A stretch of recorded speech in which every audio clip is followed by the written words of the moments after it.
hunter was distracted, I whacked him over the head with his own cross. Oh, we have a newcomer. Talk to you later. Hello there, traveler, and welcome to the Red Fang Inn. Come over here, let's get you squared away. First things first, would you mind showing me your fangs? Just a brief precaution, you understand. Occasionally, some poor mortal fool wanders in here, not knowing what they're getting themselves into. Looks good. A rather nice set, if you don't mind me being forward. I've always been jealous of vampires with nice, straight fangs like yours. Mine are a bit crooked, see? Makes traditional feeding a hassle. And, if I'm not mistaken, you're on the young side for a vampire. You must have been turned less than a year ago, based on your aura. Rare to see someone as young as you all the way out here. In that case, I'm guessing you've never been to an all-vampire inn before, am I right? There are fewer of them out there than there ought to be. The concept is simple. We're an inn that caters to vampires. It's hard to live on the road when sunlight kills you and the living want you dead, so this is a perfect refuge for you on your journey. Anyway, how long were you hoping to stay for? We're in the off-season for vampire travelers, so rooms are cheap at the moment. 3 half coppers per room per day. We provide coffins filled with fresh grave soil, which is changed out regularly, and meals are included. No, it's not strictly necessary for vampires to sleep that way. I'm not surprised you haven't been sleeping in a coffin on the road. It would be awfully difficult to lug one around. But we are undead. The coffins and grave soil energize us, a gift from the god of death. Your sleep will be much more restful that way. Oh, we also provide burial shrouds to wear to bed if you don't have your own. Just one day? All right then. Go ahead and sign your name in the guest book there. Oh, I'm sorry. I'm sure that stung. The pen is enchanted to burn undead. I swiped it from a church once. Just a little precaution to check for vampire hunters. It's been decades since we've had an incident, though. Rest assured, I keep a careful eye out.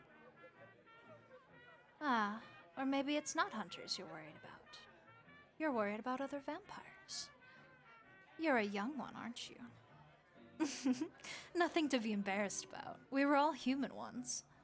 Raised on frightening tales of vampires come to steal us away at night if we disobeyed our parents and all that. Being one of those very figures from the stories can take some getting used to.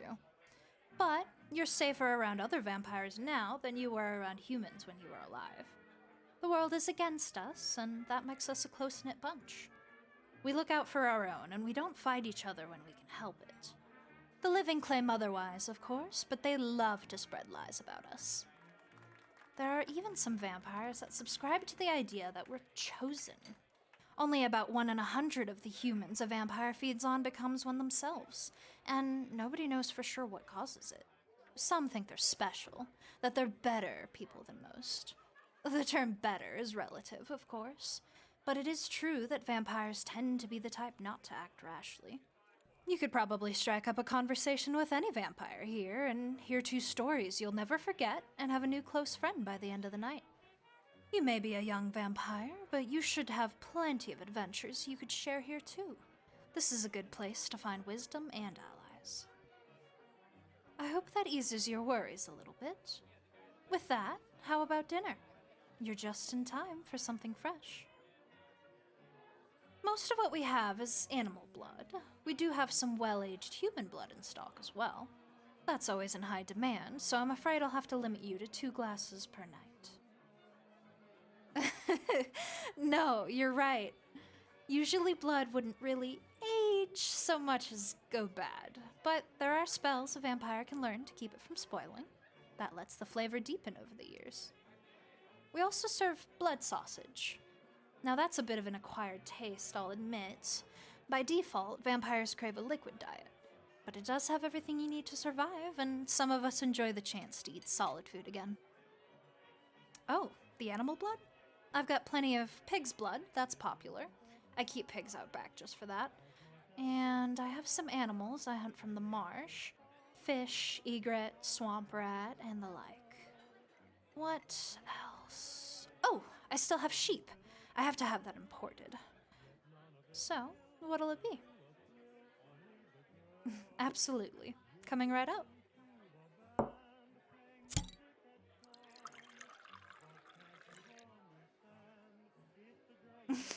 Well, you just guzzled that right down, didn't you? Not much luck with hunting lately. Really? Did your sire never teach you? Oh, you poor soul. I had no idea. Most vampires are responsible enough to teach their progeny how to hunt properly. At the very least, you can feel it when you turn someone. They must have outright ignored you. Well, unless they were killed first.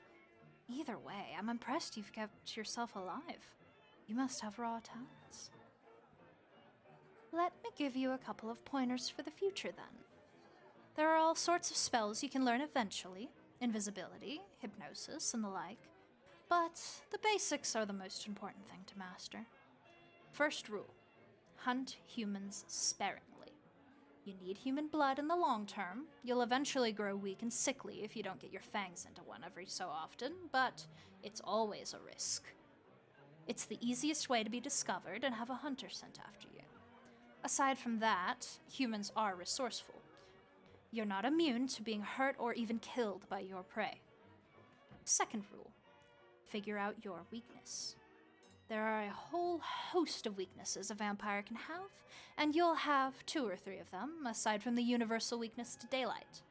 There's a book on the shelf over there with a list of all the ones we know.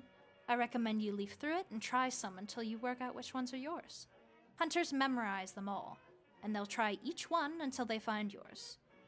If you don't know what your weaknesses are, it's all the more likely they'll catch you with them.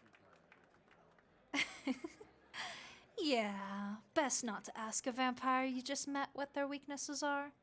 I'm sure you can guess why that's considered private information, but for the sake of helping you out, I'll tell you one of mine. I can't cross fast-moving water.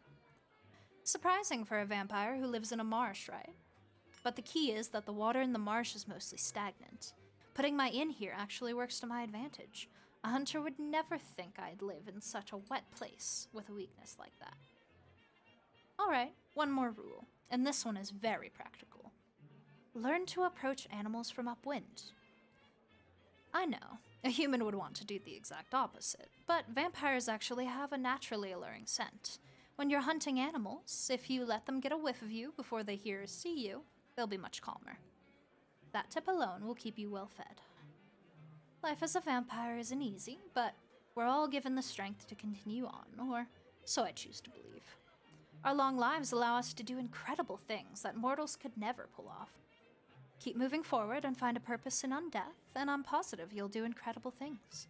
Quite a few of the world's greatest events have been guided by vampires. Now, daybreak's a far way off yet, but you look mighty tired to me. If you like, you can go to your room right away and get some rest. There's a bell cord in the room. You can ring it if you need anything, and I'll be up as soon as I can. All right then, I wish you a good rest. Take a load off and enjoy a day in safety. I'll be here come nightfall for breakfast. Take care, traveler.